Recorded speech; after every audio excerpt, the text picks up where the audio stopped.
क्योंकि मांगा तो उससे जाता है जिसको यह मालूम नहीं कि मुझे क्या चाहिए। तभी तो हम कह रहे हैं, हमको ये मां को मालूम नहीं बच्चे को भूख लगी है, तो कहता मां दे दे, तो मां देती। तो भगवान से यदि हम कुछ मांगते हैं तो क्या अपनी नजरों में हम ये बताना नहीं चाहते कि आपको मालूम नहीं है इसलिए हम मांग रहे हैं? जो सर्वांतर्यामी है, जो घटघट वासी है, जो कण-कण में वास करता है, क्या उसको मालूम नहीं है तुम्हें क्या चाहिए? विचार करो।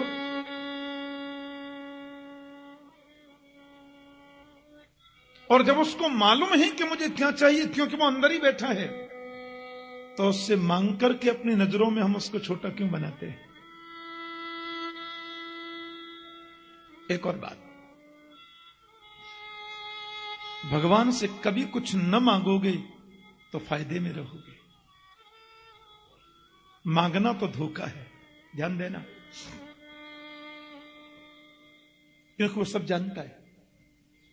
और हम जब मांगते हैं तो हंसता है, कितना पागल है, मुझसे मांग रहा है जैसे कि मुझे मालूम नहीं। दक्षिण में एक संत हुए, बड़े अच्छे कवि, वो राम जी के सामने बैठे थे, भक्ति कर रहे थे। भक्ति करते करते क्या मांगा कि मैं अगर मांगू तुझे पर तुम न देना कुछ मुझे, वरना आशिक नहीं मजदूर हो जाऊंगा मैं। हे राम जी, यदि मैं आपसे कुछ मांगने की गलती करूं भी तो आप मुझे देने की गलती कभी मत करना। भक्त कह रहा है, रामचंद्र दास संत का नाम था, कि मैं यदि आपसे कुछ मांगू भी तो आप मुझे देने की गलती मत करना। श्री बाल कृष्ण लाल की। भगवत कृपा से भागवत के परम विद्वान था कि मैं अगर मांगू तुझे पर तुम न देना कुछ मुझे, वरना आशिक नहीं मजदूर हो जाऊंगा मैं। यदि मैंने कुछ मांगने की गलती की है तो राम जी आप देने की गलती कभी मत करना। यदि तुमने मुझे मेरे मांगने पर दे दिया तो मैं भक्त नहीं मजदूर हो जाऊंगा। मैंने भक्ति करी थी, उसके बदले दे दो। हैं? मैंने 20 रुपए दिए, 1.5 किलो चीनी ले ली, तो मेरा आपका संबंध क्या रहा? मैंने आपको 200 रुपए दिए, उसके बदले मैंने कुछ ले लिया, तो मेरा आपका प्रेम क्या रहा? और हमारे ब्रज की उपासना में तो सज्जनों, भक्ति के बदले प्रभु से मुक्ति मांगना भी मना है। हमारे ब्रज के संत कहते हैं, मुक्ति हूं नौन सी खारी लागे। जहां मुक्ति भी नमक जैसी खारी लगती है। मांगना क्या? आपको मालूम है, भागवत में आपने सुना होगा, भगवान नृसिंहदेव जब प्रकट हो गए, प्रहलाद ने प्रभु की बड़ी स्तुति गाई। भगवान नृसिंह के नेत्रों से आंसू झरने लगे और प्रहलाद को गोद में लेकर के नृसिंहदेव ने कहा, प्रहलाद मांग बेटा, क्या चाहिए? तू जो मांगेगा सो ही मैं तुझे प्रदान करूंगा। मांग क्या चाहिए? प्रहलाद बोले, क्या मांगू? बोले, ब्रह्मा का पदवी मांगेगा तो मैं दे दूंगा। प्रभु ने कहा। ब्रह्मा जी वहीं खड़े थे। ब्रह्मा बोले, मैं तो गया काम से। प्रभु ने कहा, तू चाहे कि मुझे इंद्र बनना है तो देवताओं का सम्राट इंद्र तुझे बना दूंगा, मांग। इंद्र बोले, मेरे सिंहासन का बोल्ट तो वैसे ही ढीला है, कोई जरा भी तपस्या करे तो मेरा सिंहासन पहले हिल जाता है। हम लोग सुनते हैं ना कथा में, उसने ऐसी तपस्या करी कि इंद्र का सिंहासन हिल गया, ऐसी कहानियों में सुनते हैं ना। इंद्र बोले, मेरा सिंहासन तो जरा सी बात में हिल जाता है, ले ले भैया, तू ही ले लेना। और भगवान दे देंगे, कौन बड़ी बात है। भगवान ने कहा, ब्रह्मा बनना चाहेगा तो बना देंगे, इंद्र बनना चाहेगा तो बना देंगे, जो पदवी तुझे चाहिए मांग। प्रहलाद बोले क्या मांगू? प्रभु ने कहा बिना संकोच के मांग ले पुत्र, वही दूंगा। देवता थर थर कांपने, किसकी गद्दी खतरे में पड़े कुछ मालूम नहीं। भगवान सुप्रीम पावर किसी को ब्रह्मा से कहें सुनो आप हट जाइए, आपसे प्रहलाद बनेगा ब्रह्मा। 1 मिनट ही तो लगता है। वो जिसको चाहे ब्रह्मा बना दे, जिसको चाहे चेंटी बना दे, उसके लिए कोई बड़ी बात नहीं है। वो सुप्रीम पावर, प्रहलाद सामने खड़ा है, भगवान कहते मांग ले, और संकोच नहीं करना, और मेरे सामने डरना भी नहीं किसी से। बोल क्या चाहिए? स्वर्ग चाहिए, वैकुंठ चाहिए, मुक्ति चाहिए, वैभव चाहिए, त्रिलोकी का साम्राज्य चाहिए, ब्रह्मांड का मालिक बनना है, ब्रह्मा की पदवी चाहिए, जो चाहिए मांग। प्रहलाद की आंखों में आंसू आ गए। भगवान बोले मांगना बेटा। प्रहलाद बोला जो मांगूंगा सो दोगे। प्रभु ने कहा देंगे। प्रहलाद ने कहा तो 3 वचन भर दो लाओ। गोविंद ने कहा विश्वास नहीं होता। विश्वास है तभी तो कह रहा हूं। प्रभु ने कहा जो मांगेगा सो देंगे देंगे देंगे। ब्रह्मा बोले अब कन्फर्म और हो गया। सब देवता एक दूसरे को देख रहे हैं, किसकी गद्दी खतरे में होगी मालूम नहीं। प्रभु ने कहा बोल क्या चाहिए? मेरे प्रहलाद ने कमाल का वरदान मांगा प्रभु से। प्रहलाद बोले देना है तो बस यही वर दे दो प्रभु कि यदि राशि समय कामान वरांस्त्वाम वरदर्शभ कामानां हृदय संरोहम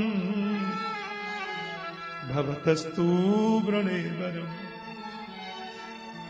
प्रहलाद बोले देना है केशव तो केवल एक ही वर दे दो कि मेरे जीवन पर्यंत मेरे मन में आपसे कभी कुछ मांगने की इच्छा ही पैदा नहीं हो।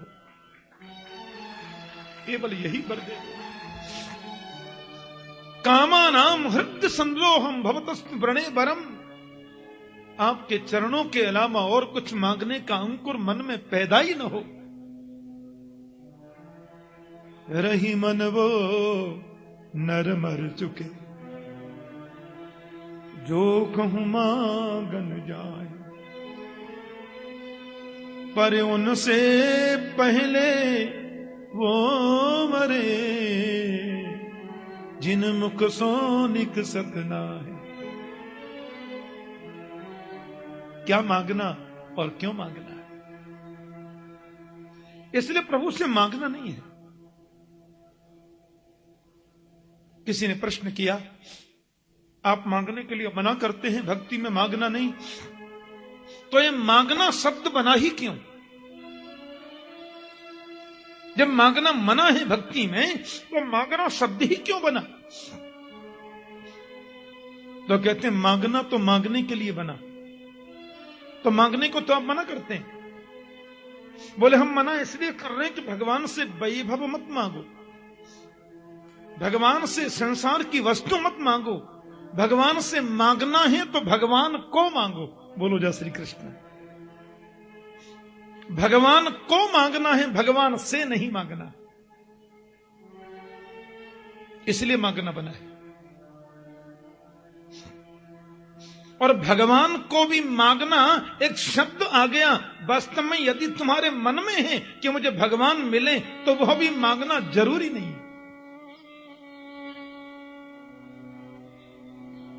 आदरणीय भरत जी महाराज जब राम का दर्शन करने जा रहे थे, त्रिवेणी में स्नान किया, माता गंगा प्रकट हो गई। भरत से बोले मांग क्या चाहिए? तो भरत ने क्या नहीं चाहिए वो पहले कहा। अर्थन धर्मन काम रुचि गति न चाहो निर्वाण जन्म जन्म रति राम पद यह वरदान। मुझे धन नहीं चाहिए। ऐसा अर्थ लेकर मैं क्या करूं जो अर्थ पूरे अनर्थों की जड़ है। मुझे अर्थ नहीं चाहिए। मुझे ऐसा लौकिक धर्म भी नहीं चाहिए जिस धर्म की वजह से, जिस धर्म के बंधन में राम एक बार भी ये बोल न पाए, पिताजी मेरा कसूर क्या था जो आपने मुझे वन में भेजा। राम ने एक बार भी नहीं कहा। सुमंत्र जी जब लौटे तो दशरथ जी ने पूछा, राम ने कुछ कहा? बोले एक बार भी नहीं कहा कि मेरा कसूर क्या था। ऐसा धर्म मुझे नहीं चाहिए। ऐसे काम की आकांक्षा भी मैं नहीं करता जिस काम ने पिता की बुद्धि को विकृत कर दिया और राम जैसे पुत्र को भी बन जाने से रोक न सके। ये कामाशक्ति मुझे नहीं चाहिए। मुझे ऐसा मोक्ष भी नहीं चाहिए जो मुक्ति राम के चरणों से दूर करती हो। तो क्या चाहिए? बोले जन्म जन्म रति राम पद। जन्म जन्मांतर तक राम के चरणों की रति मुझे, जन्म जन्मांतर तक राम के चरणों की प्राप्ति मुझे हो। मुझे तो मेरे राम से मिला दो बस। प्रभु से भी मांगना है तो प्रभु को मांगो, राम से मांगना है तो राम को मांगो। दुनिया क्या मांगना? दुनिया के वैभव को क्यों और किस लिए मांगना? इसलिए आदरणीय सूत जी महाराज कहते हैं, ये जीवन का परम धर्म है अधोक्षज कृष्ण के चरणों में रति का होना। और वो रति अहितु क्यों होनी चाहिए? निष्काम होनी चाहिए, तो ही सर्वोत्तम है, तो ही उसका फल है। एक और बात कि वासुदेवे भगवती भक्ति योग प्रयोजित जनयत्या सुवैराग्यम ज्ञानम च तदहैतुकम। यहां बड़ी सुंदर बात कह रहे हैं सूत जी महाराज कि भक्ति है पत्नी और भगवान है पति। परमात्मा रूपी पति को भक्ति रूपी पत्नी यदि हम समर्पित करेंगे तो दो पुत्र होंगे, ज्ञान और वैराग्य। जनयत्यासु वैराग्यम ज्ञानम च तदहैतुकम। ज्ञान और वैराग्य दो अद्भुत पुत्रों की प्राप्ति हो जाएगी, हमारे जीवन में वो प्रस्फुटित होंगे। भक्तिरुत्पद्यते पुंसाम शोक मोह भयापहा। इसलिए गोविंद के चरणों में भक्ति प्रदान करो और वो बिल्कुल निष्काम होनी चाहिए। ध्यान से सुनना।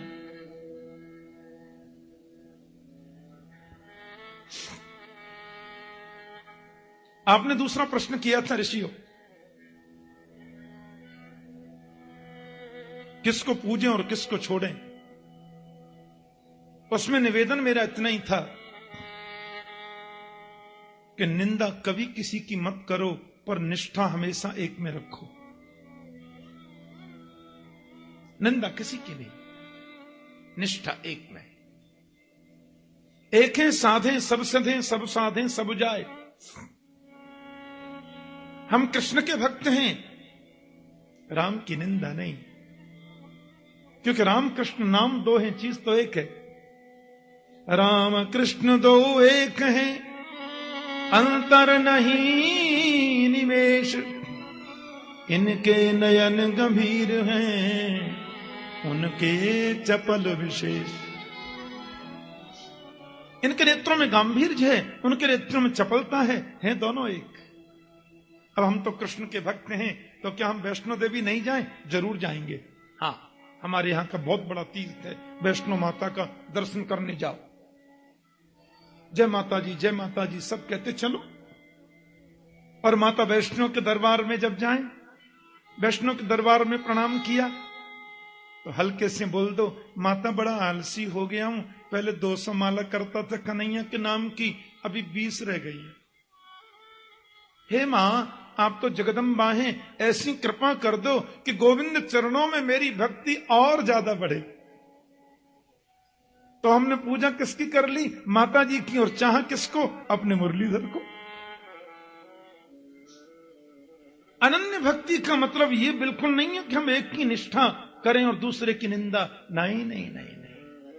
गीता में कृष्ण कहते हैं, अनन्याश्चिन्तयन्तो माम ये जनाः पर्युपासते तेषां नित्याभियुक्तानां योगक्षेमं वहाम्यहम्। जो अनन्यता से मेरा चिंतन करता है उसका योगक्षेम मैं वहन करता हूं। तो न अन्य अनन्य, अनन्य का मतलब ये नहीं कि हम निष्ठा एक में है तो दूसरे को समझे ही नहीं ना। सबको प्रणाम करो, सबको वंदन करो और चाहो अपने को। गोपियों ने मां कात्यायनी की पूजा की, गोपियों ने मां के चरणों में श्रद्धा की और चाहा मुरलीधर को। बोलो जय श्री कृष्ण। हाँ, एक निष्ठ होना है, निंदक नहीं होना। अब आप देखें, एक साधारण बात में समझें। जैसे कोई बहुत बड़ा वृक्ष है, वृक्ष में सैकड़ों डाली हैं, अरबों खरबों उसमें पत्ते हैं, करोड़ों उसमें फूल हैं, लाखों उसमें फल हैं, पर उसकी जड़ तो एक ही है, मूल तो उसका एक ही है। अब उस वृक्ष की एक डाली भी आप तोड़ेंगे तो जड़ को ही कष्ट होगा ना। इतने जितने भी देवी देव हैं सब एक ही ब्रह्म परमात्मा के स्वरूप हैं। किसी में भी एक में निष्ठा करो, प्रणाम सबको करो, वंदन सबको करो, उसमें दोष नहीं है। अब जैसे तीसरे भाव में इसको हम समझें, कोई पतिव्रता स्त्री है, पतिव्रता स्त्री के पति है, उसके बारे में लिखा है पतिव्रता के बारे में कि पति को परमेश्वर माने, पति की पूजा करे, निष्ठा से उसकी सेवा करे, वही पतिव्रता कहलाती है ना। लेकिन इसका मतलब यह तो नहीं है कि पति की पूजा करे और देवर जी में डंडा लगाए, पति की पूजा करे जेठ जी को गाली सुनाए, पति की पूजा लगे सास ससुर को कुछ समझे ही नहीं, वो पतिव्रता थोड़ी ही है।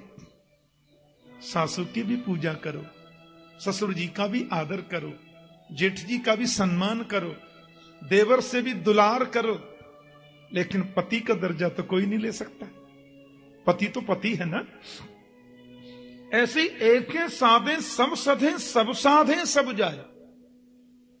निष्ठा तो हमें एक में ही होना चाहिए, एक साध्य भक्ति ही श्रेष्ठ है, पर किसी की भी निंदा तो नहीं करनी है, क्योंकि वो सब भी तो उसी के रूप में है, उसी के रूप में है। इसलिए एक में निष्ठा रखनी है ऋषियों, निंदा किसी की नहीं। मंदिर में सब देवों को प्रणाम करें, सब देवों को वंदन करें। रामेश्वर जा रहे हैं, भगवान गंगोत्री से जल लेके जा रहे हैं, रामेश्वर प्रभु को जल चढ़वा रहे हैं और प्रणाम करके कह दें, बांके बिहारी के चरणों में मेरी श्रद्धा और हो जा बाबा, आशीर्वाद दे दो। ये अनन्य भक्ति ये है। किसी की निंदा करके एक की पुष्टि करना ये अनन्य भक्ति नहीं है। बहुत अच्छा लगा सौनकादि ऋषियों को। आप लोगों ने मुझसे ये पूछा कि वो अजन्मा है तो उसका जन्म कैसे हुआ, और अनामी है तो उसका नाम कैसे हुआ। भाई अजन्मा है तो वसुदेवस्य देवक्याम जातो यशस् गिरसया, और वो अनामी है तो विष्णु सहस्र नाम क्यों, गोपाल सहस्र नाम क्यों। तो सूत जी ने बड़ी विचित्र बात कही कि वो हमसे पूछ के कुछ करेगा क्या है? हाँ भाई, वेद में मेरा नाम अजन्मा है, भैया मैं जन्म लूं कि नहीं बताओ, क्योंकि मेरा नाम अजन्मा है। मेरा नाम वेद में अनामी लिखा है, भैया नाम कोई रखे कि नहीं, फिर तुमको सब अनामी है तो नाम क्यों रख लिया। अरे स्वच्छंद गति ईश्वर, ऋषियों वो ईश्वर है, और ईश्वर है ना, इसलिए 1000 जन्म लेकर भी वो अजन्मा है, और अजन्मा होने के बाद वो हजारों जन्म ले सकता है।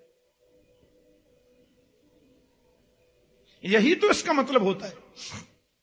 1000 जन्म लेकर भी वो अजन्मा है, और अजन्मा होकर भी अनंत जन्म ले सकता है। गीता में गोविंद कहते हैं, जन्म कर्म च मे दिव्यम एवं यो वेत्ति तत्त्वतः। मेरा जन्म भी दिव्य है, कर्म भी दिव्य है, तो वो कुछ भी कर सकता है। कर्तुम अकर्तुम अन्यथा कर्तुम समर्थ ईश्वर। ईश्वर वही होता है नहीं करने के बाद भी जो सब कुछ करे, और करने के बाद भी जो कुछ ना करे, ईश्वर है।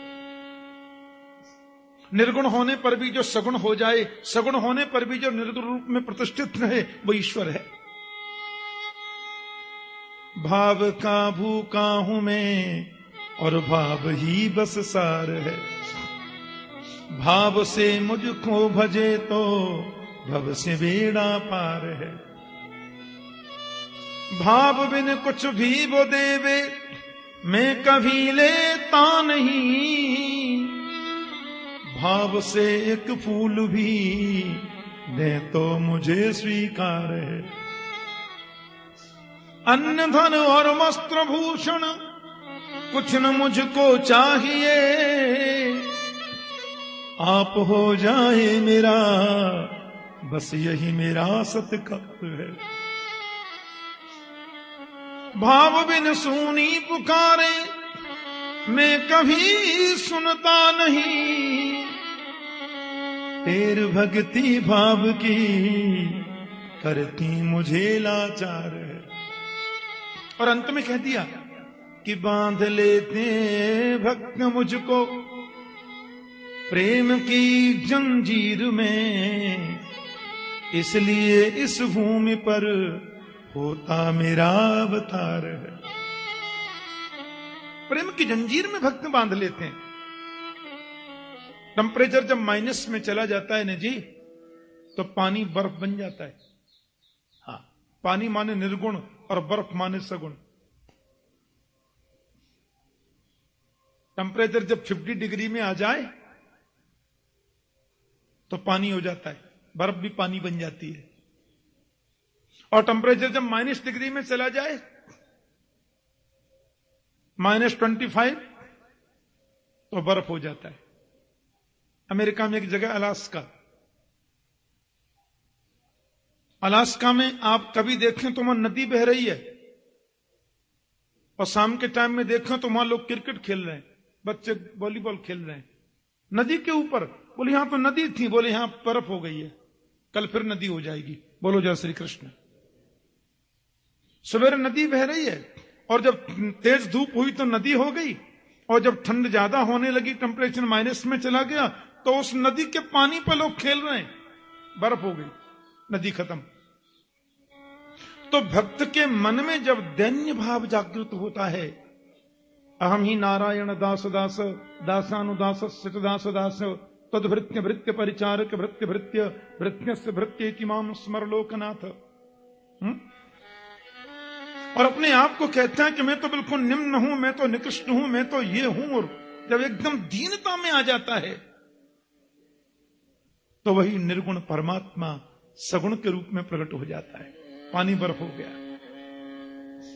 और भक्त के हृदय में जब अहंकार का टेम्परेचर बढ़ने लग जाता है, ईश्वरो हम अहम भोगी सिद्धो हम बलवान सुखी, मैं ईश्वर में ये, मैं वो में ये, तो फिर वो निर्गुण हो जाता है। बोलो जय श्री कृष्ण। बोले अब ढूंढता रहे, अब तुझे मिलूंगा ही नहीं कभी। लेकिन दोनों में भेद कुछ नहीं है। पानी और बर्फ में क्या भेद है? 1000 जन्म लेकर भी वो निर्गुण है, निर्गुण होने के बाद भी वो अनंत अवतार ले सकता है। हां, ये जरूर है ऋषियों, प्रमाण का जहां तक प्रश्न है तो यहां 2 बातें हैं। पहली बात तो यह कि यदि हम इस रूप में देखें कि सर्वांतर्यामी परमात्मा है, तब वो घट घट में है। आज पूरे विश्व की जनसंख्या 7 अरब है, तो 7 अरब यदि विश्व की जनसंख्या है तो 7 अरब भगवान तो कन्फर्म है। बोलो जय श्री कृष्ण। क्योंकि ईश्वर सर्वभूतानाम हृदय से अर्जुन तिष्ठति, प्राणी मात्र के हृदय में ईश्वर वास करता है। तो इनमें भी है, इनमें भी है, इनमें भी है, सब में है। लेकिन अवतार के प्रसंगों को हम प्रामाणिक रूप में देखना चाहें तो प्रभु के 24 अवतार हैं, जिनको अंशावतार, कलावतार या पूर्णावतार कहा जा सकता है।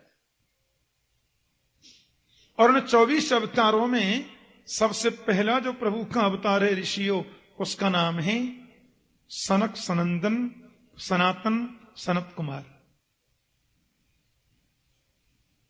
भगवान का दूसरा है बराह अवतार, इसको यज्ञ रूप बोलते हैं। बराह माने यज्ञ।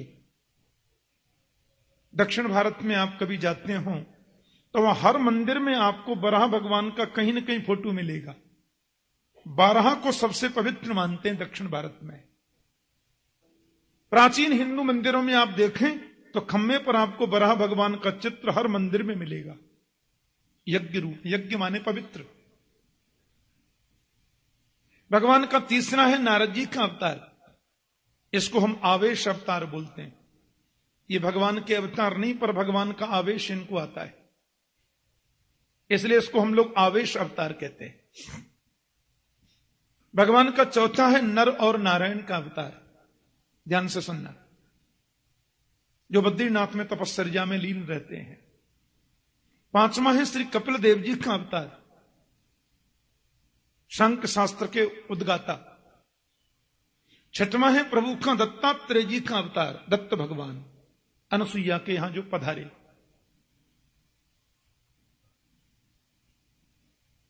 सातवां है यज्ञ का अवतार, आकुति के घर जो जन्म लेकर के आए, स्वयंभू मनु की बेटी आकुति, उनके पुत्र भगवान यज्ञ बने। आठवां भगवान का अवतार है ऋषभ देव जी का अवतार। ऋषभ माने श्रेष्ठ, हमारे जैन भाई जिनको प्रथम तीर्थंकर मानते हैं। नौवां है प्रभु का पृथु अवतार और 10वां है मत्स्य अवतार। यदि हम 24 अवतारों की चर्चा करते हैं तो मत्स्य अवतार 10वें नंबर पे आता है, और जब हम 10 अवतारों की चर्चा करते हैं तो मत्स्य अवतार पहले नंबर पे आ जाता है। 11वां है कच्छप अवतार तो 12वां धन्वंतरी अवतार, 13वां मोहिनी अवतार तो 14वां नृसिंह अवतार, और 15वां है मेरे प्रभु का वामन अवतार तो 16वां परशुराम जी का अवतार। ऋषियों 17वां है भगवान का वेदव्यास मुनि का अवतार, श्री कृष्ण द्वैपायन महर्षि वेदव्यास, और 18वां अवतार है मेरे श्री राम जी का अवतार, रामावतार प्रभु का। 19वां शेष बलराम का अवतार और 20वां श्री कृष्ण का अवतार। बोले बाल कृष्ण लाल की। 21वां हरि अवतार, 22वां हंस अवतार, 23वां बुद्ध अवतार, 24वां होगा कल की अवतार। एते चांस कला पुंसः कृष्णस्तु भगवान स्वयं इंद्रारिव्याकुलम लोके मृडयन्ति युगे युगे। कहते हैं भगवान के जो 24 अवतार हैं ना, उनमें सर्वश्रेष्ठ तो ये 2 ही अवतार हैं, रामावतार और श्री कृष्णावतार। ये श्रेष्ठ अवतार है, परिपूर्णतम अवतार है। वैसे कुछ भक्तों का यह भी मत है कि नहीं, नंबर 1 पे तो कृष्ण ही आते हैं, वो 16 कला पूर्ण है, राम जी 12 कला पूर्ण है। ये पूर्ण सत्य नहीं है। रामकृष्ण दोनों ही 16 कला पूर्ण है। मर्यादा पुरुषोत्तम होने के नाते परात्पर श्री राम ने 4 कलाओं को प्रकट ही न होने दिया मर्यादा की वजह से, लेकिन राम भी पूर्ण 16 कला परिपूर्ण ब्रह्म है। क्योंकि राम यदि 16 कला पूर्ण न होते तो राम का नाम रामचंद्र कभी नहीं होता। चंद्र नाम इसलिए है कि वह भी परिपूर्ण है? कोई अंतर नहीं है। वो मर्यादा पुरुषोत्तम, ये लीला पुरुषोत्तम। और हमारा कली संतरणोपनिषद में तो ऐसा वर्णन मिलता है।